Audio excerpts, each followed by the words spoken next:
कांग्रेस के जो शाहजादे हैं उन्हें भी वायनाड में संकट दिख रहा है।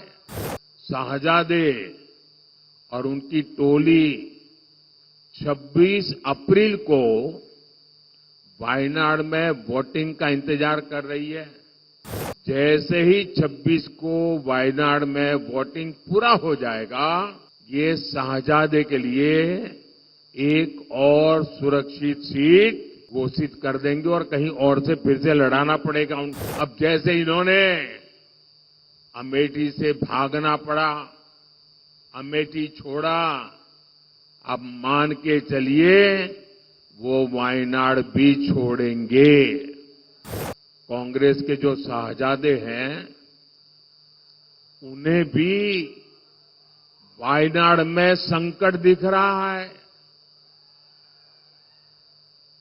शाहजादे और उनकी टोली 26 अप्रैल को वायनाड में वोटिंग का इंतजार कर रही है।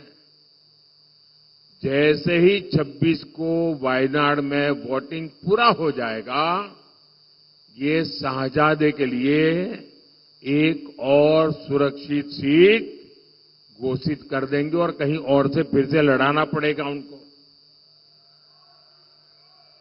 क्योंकि उनके अलायंस के साथी भी एक दूसरे को गालियां दे रहे हैं। कल आपने उनके एक साथी केरल के मुख्यमंत्री ने जो शाहजादे को सुनाई है, मैं भी कभी ऐसी भाषा नहीं बोलता, वो ऐसी भाषा बोली है उन्होंने साथी को। ये हाल है उनका। अब जैसे इन्होंने अमेठी से भागना पड़ा, अमेठी छोड़ा, अब मान के चलिए वो वायनाड भी छोड़ेंगे।